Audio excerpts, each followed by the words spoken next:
morning and welcome to today's Knowledge Exchange Forum, or CEF for short, focusing on the European Clean Industrial Deal and the upcoming revision of the EU multi-annual financial framework. That's a mouthful.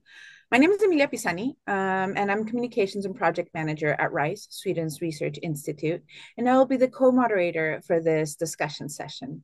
I am very lucky to be sharing the moderating role today with Martin Strolený from Euroheat Power, Innovation Manager at Euroheat Power. Before we get started, I would like to go over some housekeeping while we wait for the last participants to get their cups of coffee, connect. Maybe somebody is enjoying the last rays of sun where they are. It sounds like it's going to be a very sunny day today in Europe, and connect. As many already know, these knowledge exchange forums are very interactive discussion session. It's like a hybrid between a webinar and just a discussion session between interested parties.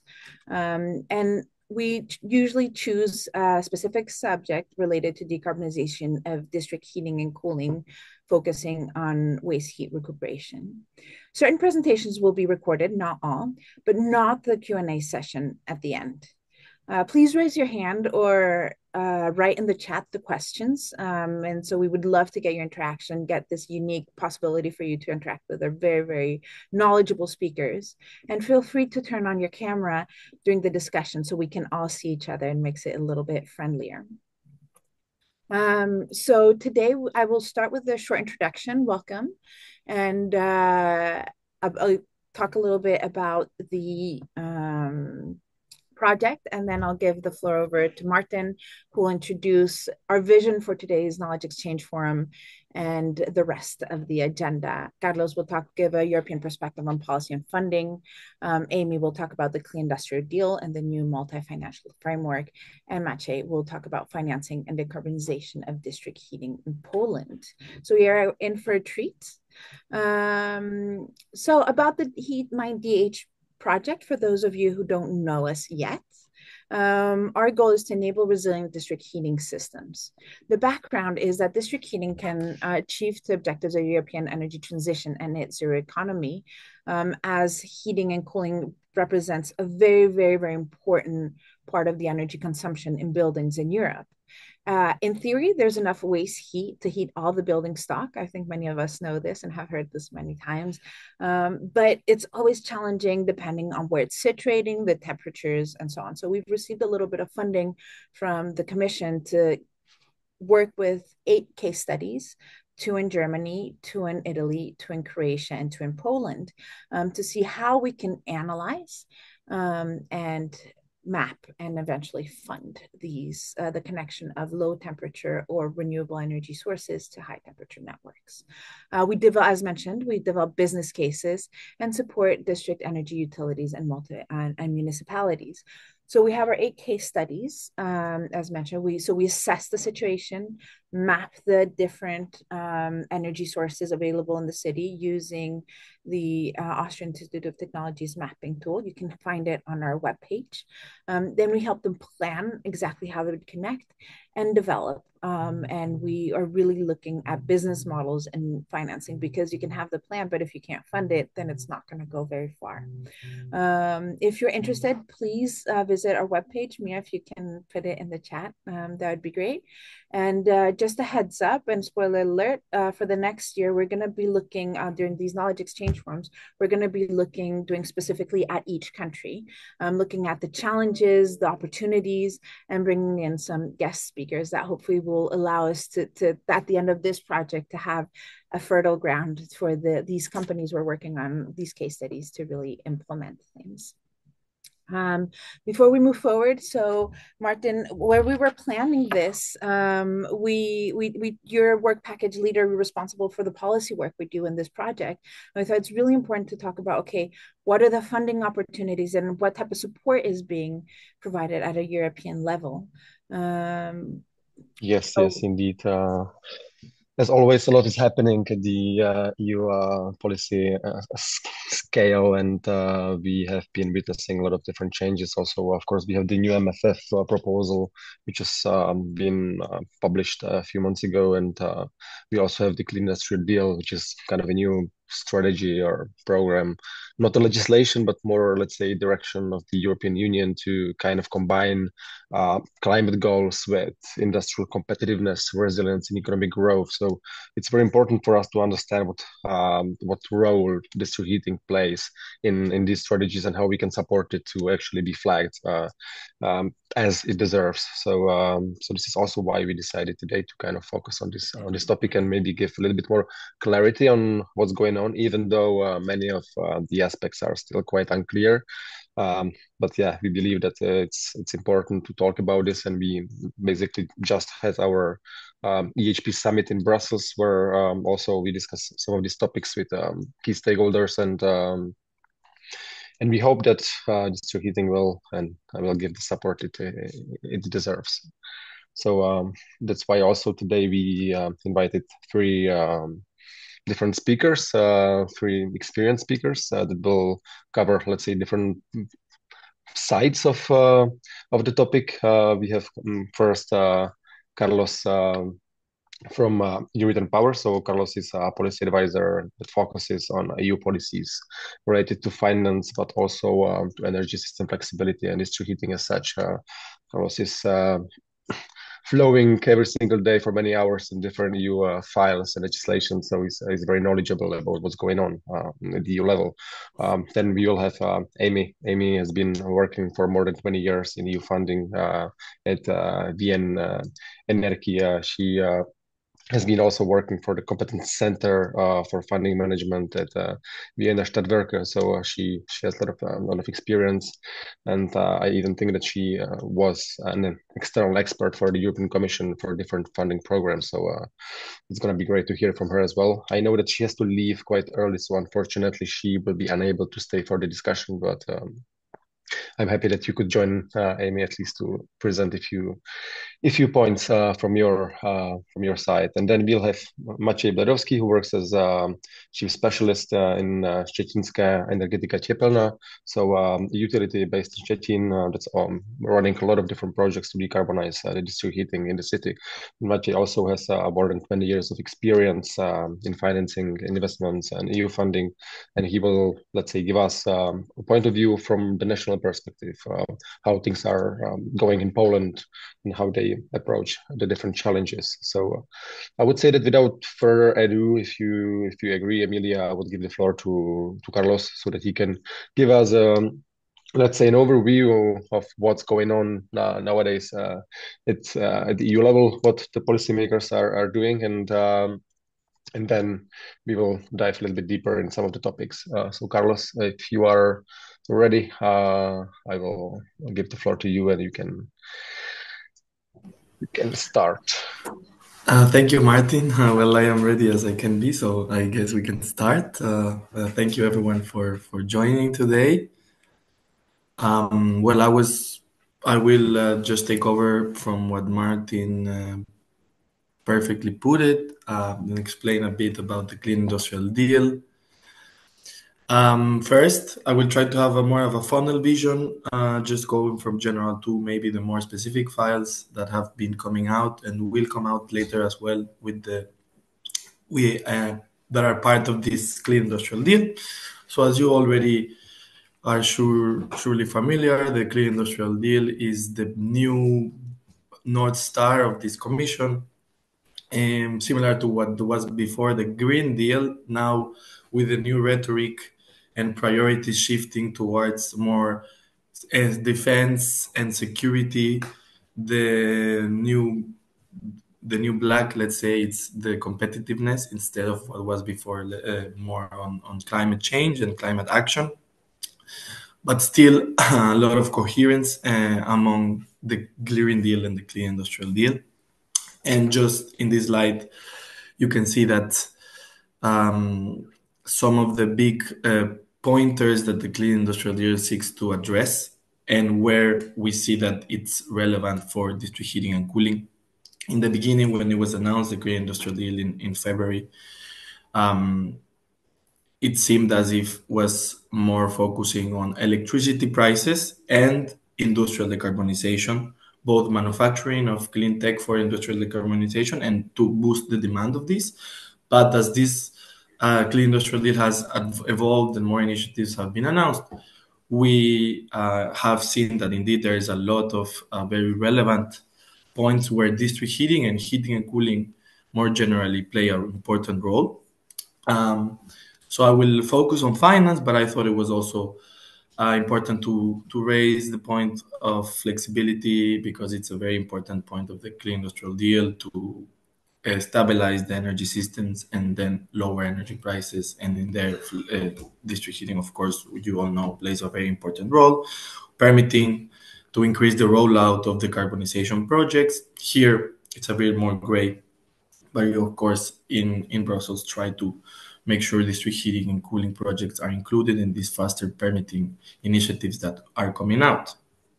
And then, just to go maybe a little bit faster, I will go to the finance section. And the Commission has identified, of course, that there is a big financial gap to in the energy transition, and it has put forward basically two key files. One is focusing on state aid, and the other one is focused on the MFF. So I will start with state aid. State aid is a very important driver of the district heating and cooling sector. It has been historically one of the main financial tools that has been applied to the developing of these systems. And with the Clean Industrial Deal, one of the priorities that was announced back in February was that they wanted to set out a framework which will accelerate approval procedures for state aid. Now, this is the CSAF, as you can see in the slide here, which is basically an acronym for the Clean Industrial State Aid Framework. This is relatively new. It was only adopted in June, and on paper at least, because we still don't really know how member states will apply this framework in their schemes. But in paper, it could support district heating and cooling only for renewable heating projects, let's say geothermal, solar thermal, or large heat pumps, and thermal storage, which is explicitly supported as well for investment grants, but it has a limit of 45% of intensity of the total costs. And also, if you go to the text on section 6, it also allows aid for the manufacturing and the purchasing of net zero clean tech, which includes district heating distribution technologies, mainly pipes, district heating pipes, insulated pipes, which is very positive. And this aid can take the shape of tax incentives. So an utility basically can purchase insulated pipes and would get tax benefits from this. That being said, this Clean Industrial State Aid Framework is not focused on district heating. It's more focused on industrial decarbonization of energy-intensive industries and the electricity sector. So the most popular, let's say, framework for state aid has been the CEAG, as you can see in the middle. This one has a specific article on district heating and supports basically all projects for district heating that are based either just to refurbish and modernize the infrastructure, also connected to generation of renewables, integrating waste heat, and high efficiency cogeneration. The main condition here is that the systems are efficient or will become efficient after receiving these subsidies. In theory, it's a very well-suited framework to support district heating, but approval procedures are very bureaucratic and take a lot of time, usually over 2 years. As you can see, there's a little bell in the top here. That is because both the Clean Industrial State Aid Framework and the CEAG must be approved before by the Commission, by DG Comp. And like I said before, the CSAF is supposed to accelerate these approvals, but since it's so new, we still don't know if this will be true and how it will be applied to district heating. In fact, it could be that it's almost not applied, but that's something we will need to see in the future. Finally, the GBER, so the General Block Exemption Regulation. A lot of acronyms here, I'm sorry, but This is also the framework that supports smaller size schemes, which don't need to be approved because they have a smaller size. And here the intensities are maximum of 30% of total costs. But if it's a project that involves only renewable or waste heat, it can go up to 45%. Sounds nice, but the issue here is that as you all know, probably the most pressing need for investments currently, at least in already existing systems, is to refurbish pipes, and 30% of intensities just for pipes for infrastructure is, as I have heard, not enough. So this is basically the idea, the picture for state aid. And then if we go to the next slide, I can talk briefly about the MFF, because I know Emmy will come in with more in-depth analysis. But the MFF was the proposal of the MFF was unveiled in the summer.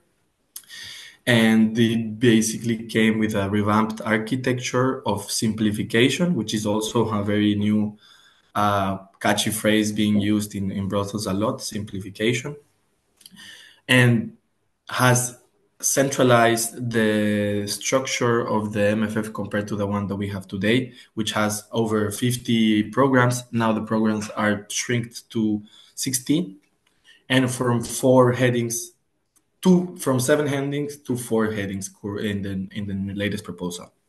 And as you can see on the right, there are two big chunks of money, 30% and 53.6%. The 29.7% of the budget, more or less, is the competitiveness, the funding for competitiveness, which includes the competitiveness fund, which is set to support competitive technologies throughout the value chain. So from manufacturing, but also to end sectors that would like to acquire said technologies. This competitiveness fund is divided into 4 categories, and the category 1, or the window 1, called the clean transition and industrial decarbonization window. In the sectors that they support, heating and cooling is explicitly mentioned, also buildings, also cities decarbonization. So very positive in paper. But as you can see on the left, only 6.5% of the 400 billion budget, more or less, has been assigned to this chapter, to the chapter on the clean transition, which are in line translating to 26 billion. So yes, the budget is very restrained compared to the vast climate investment gap that we face in Europe today. Furthermore, even though heating and cooling is included, also other sectors are in the same envelope.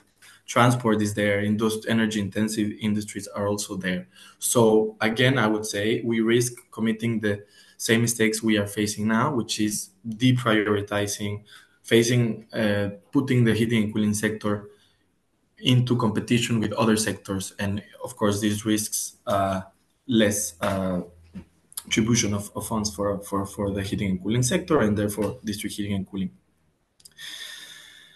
And just one note on how will this money be assigned, basically in the future. This is also very unclear. Each chapter will have a work program be designed by the Commission, which will assign the funding priorities and the priority projects to be funded in the following year or per 2 years. But it's not very clear on who will participate in the creation of these work programs, if stakeholders will be allowed to intervene. So this is also one fight that we are going to face in the future, and trying to make sure that heating and cooling is prioritized in these work programs. And if I can just go to the next slide. I will maybe skip the part on the Economic, Territorial and Prosperity Fund, but I just want to highlight this table below. This MFF has some targets for climate and environmental spending of 35% of the entire budget must be spent for climate and environmental objectives. And how they will be tracking this is through a table where it outlines a lot of activities and it gives them a certain score depending on their contribution to climate. And I just want to highlight that positively, district heating and cooling related activities have been assigned the highest scores, as you can see below. So district heating, maintenance, refurbishment, renewable heat production or renewable cool production in district heating systems, and even waste heat recovery was included, although did not receive the highest score, but still a positive score. And if we go to the next, just a kind reminder that Amy does have to go shortly. yeah, I would. This next slide is my last slide. Sorry, I just wanted to paint a picture of what is coming next in the area of finance. In November, we will have the clean energy investment strategy, and in Q4, by next year, the GBR will be reviewed. And yeah, I guess we can skip my final two slides and we can maybe come back to that later. And yeah, I guess we can now go to Amy. Thank you. Thank you very much, Carlos. So without any further delay, I will give the floor to Amy, because I know she has an important meeting right afterwards. So Amy, thank you for making this despite the being busy, and I give the floor to you so that you can tell us a bit more about your point of view. Thank you so much. Yeah, and sorry, thank you for the invitation, but sorry that I have to leave so early. We're having a delegation from Slovenia. But I have some time to quickly let you know, well, tell you my point of view on the new multi-financial framework, and I'll also tell you a little bit about what we're doing in Vienna. So let's click. Right. So I just wanted to paint a little bit of a picture to start with about what is the landscape right now? What opportunities are available to us all in district heating and cooling? And I want to start off by saying that there are a few possibilities, but to a limited extent, and I mean a limited extent in terms of specific calls related to district heating and cooling. And whilst there are a number of programs which theoretically could fund our projects, specific calls are less likely to feature as part of the yearly calls or in work programs, which is something we really have been pushing to be changed. But at the moment, we have possibilities, and Euroheat Power has been extremely active in, for example, the Horizon Europe program. Cluster 5 deals with energy topics. Also, the EU Life program does have a specific strand under the clean energy transition part of it for district heating. This is rather a networking instrument, doesn't fund infrastructure investments, but at least it is there. In Vienna, we've managed to obtain an EU Innovation Fund grant. EU Innovation Fund funds first of its kind pilot projects, which can then be replicated across the EU. Some regions across Europe have their own regional funding schemes, which do fund district heating and cooling projects. Interreg also is a possibility. This is a part of regional funding which brings different regions across the EU together. And also in the Modernisation Fund. The Modernisation Fund is a funding scheme that's available in certain countries below a certain GDP. Again, in Vienna, we're really supportive of the European Investment Bank ELENA program. It also has a specific priority of district heating. EIB ELENA funds the kind of preparatory costs of your large-scale investment project. These costs can be funded at 90%. So this would include your technical planning, maybe legal advice, project management experts, etc., before you then go on to implement a large-scale project. And it's not so clear if EIB ELENA will actually continue, so we're very much hoping that it will.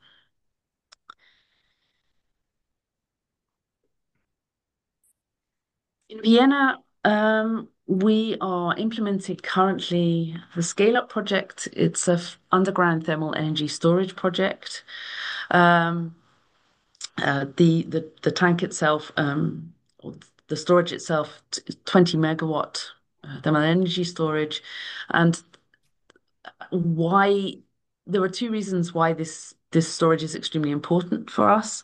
Firstly, it will be able to store excess summer heat for the use then in winter, and secondly, whilst there have been a number of thermal energy storage projects across Europe, these tend to be in more rural areas.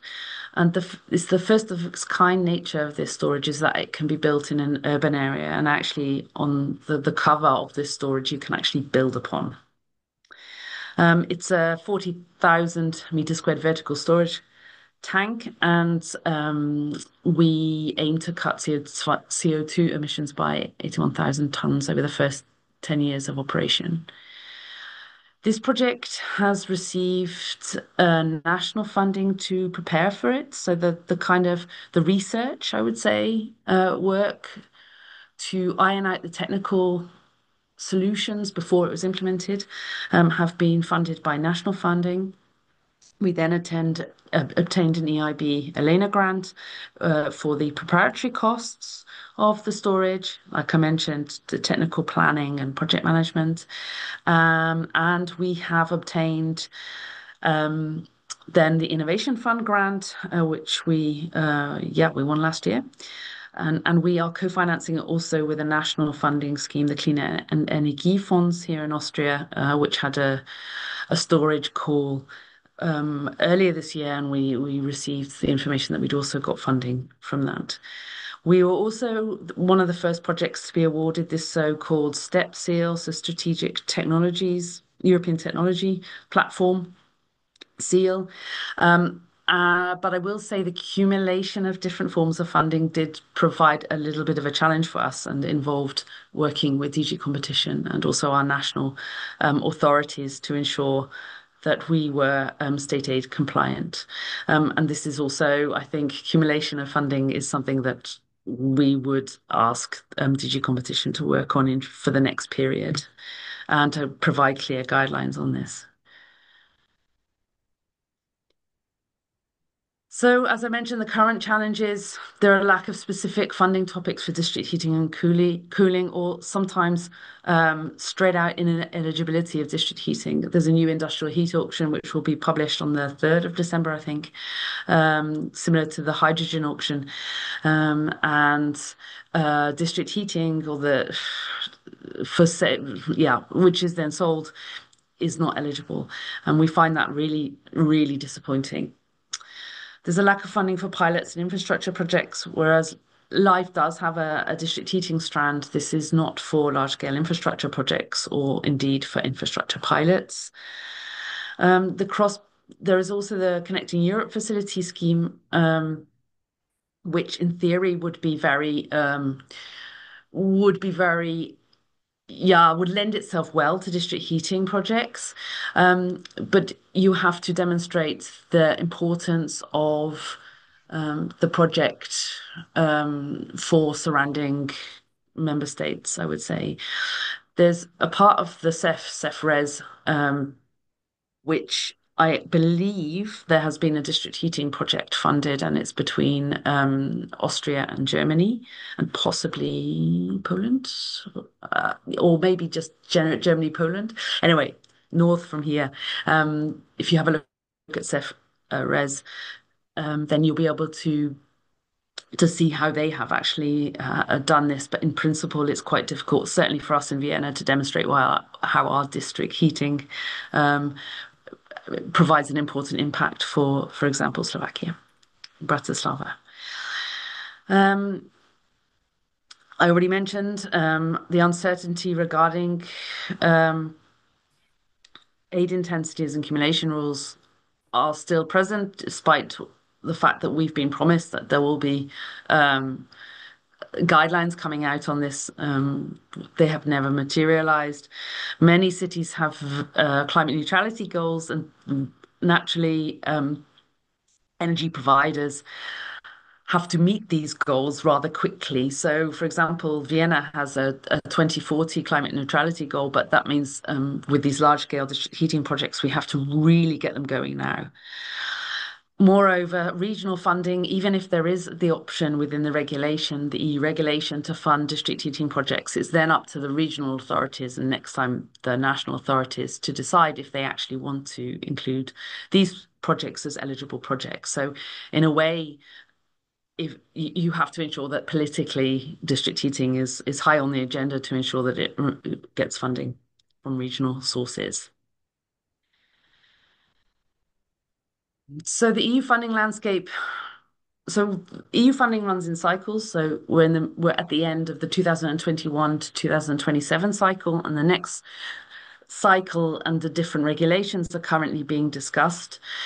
The next EU funding cycle will last then from 2028 to 2034. It will radically change. I think we're going from about 150 programs to about 15 EU funding programs. It's really quite difficult at the moment to say how this will all function, but naturally we all welcome simplification in the next period, but it's at the moment quite difficult to see how that's going to actually all work. So we're going to have a new European Competitiveness Fund. We've already heard a little bit about that, and linked to this will be Horizon Europe. Horizon Europe will go forward with the same name into the next funding period, and the EU Innovation Fund will also continue. What is different is that the Commission this time has said that they want to allocate more of the budget back to the member states. So I don't know if any of you are familiar with the recovery and resilience plans. This was during the pandemic, when the Commission swiftly had to or wanted to put together a kind of plan in each member state on how to keep prosperity up during and keep up investments during the pandemic period. Well, they're using this same approach in the next period for the national and regional partnership plans. So member states will receive funding for their plans based on reforms and other kind of overarching objectives. The Erasmus Plus scheme will go forward, so maybe some of you are involved in some of the training and networking activities under Erasmus. Modernisation Fund is unsure at the moment if that will continue post 2030. This is funded out of the ETS. Interreg will continue, and the Connecting Europe facility, energy and transport, will continue, but only strictly for cross-border projects. So what are the opportunities and challenges of the new MFF? Well, clearly there are many opportunities, and I would say in general that energy it will continue to be an important topic, which is obviously extremely positive for us all. So there will definitely be funding opportunities for us next time around. At the moment, however, it's a bit unclear how Horizon Europe and the Competitiveness Fund will interlink because they both have the clean transition and industrial decarbonisation windows. And it's not so certain what Horizon Europe will fund and what the Competitiveness Fund will actually, how they will differentiate, so to say. We know that the Competitiveness Fund will include private financing products running possibly over the EIB, but apart from that, it's quite unclear about where we will submit for what type of project. The national and regional partnership plans, these new plans, which will implement the single fund. So the single fund means that it's bringing together a wide range of regional funding. It's also agricultural funding. The CAP schemes are also coming under this single fund, and parts of the LIFE scheme. We're a bit concerned that the regulation for these NRPPs does not mention heating or cooling. So we're not entirely sure whether our projects are going to be eligible, and there's a huge amount of money at stake. So Austria has an allocation of 10 billion euros for its NRPP. And of course, we're competing against CAP funding. So we're a bit uncertain, and especially if LIFE is going to be split, it's not going to be a standalone program. We're not sure that we think that we might lose a major funding scheme, which is super important for our district heating projects. The Recovery and Resilience Plan process was put into place really quickly, and it's up to the member states really which stakeholders they involved in putting these plans together. So my call to you before I go is really to talk to your governments and your ministries to find out how your NRPP is being developed and to ensure that you are part of the stakeholder groups that are developing the funding programs, or informing the ministries that district heating and cooling are extremely important priorities and should receive funding in the NRPPs in future. The speed in the negotiations are huge. So the council, so this means all of our ministers will decide in December, but they will come up with their first position. And this means it's really super hard in getting our points across to the ministry, because basically I think I receive information every single day on discussions on different parts of the MFF, and there are slight changes every single day. So it's super tough at the moment to kind of keep up between the negotiations between the Commission and also the member states. As I mentioned, there'll be more private financing, and many schemes will have as their eligibility criteria is this project cross-border, a physical cross-border eligibility. So there's, for example, with the CEF program, there's no holistic view of the energy system across the EU. It makes no sense that we have cross-border projects, but then this energy then needs to be distributed across a member state. And at the moment, the CEF is not allowing for that. And the Commission wants the kind of local networks to be funded from the NRPPs. And again, this is a political decision of the national authorities. And yeah, last but not least, we've mentioned state aid a lot today, but the clarification is definitely needed, because we hear, well, first of all, on the aid intensities, we have the general block exemption regulation and the maximum aid intensities, but member states can be a bit reluctant to implement the full aid intensities, and because they don't want to go down a full notification process with DG Competition, which can be quite burdensome. But also the Commission is often saying that that funding can be combined, and actually in reality it's extremely difficult. Because this actually makes DG Competition quite nervous, I think. So we need clarification now, and even if it is stated that state aid rules are going to be eased or looked at again, I think we just need clarity, particularly in the areas of EU funding.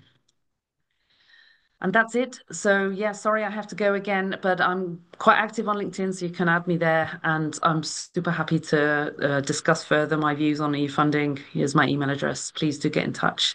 And if you have questions today, then I can liaise then with Martin and Emilia after and maybe answer them separately. So thanks a million. Enjoy the rest of the Thank you meeting. very much, Amy. Thank you. Thank you. Have a nice meeting.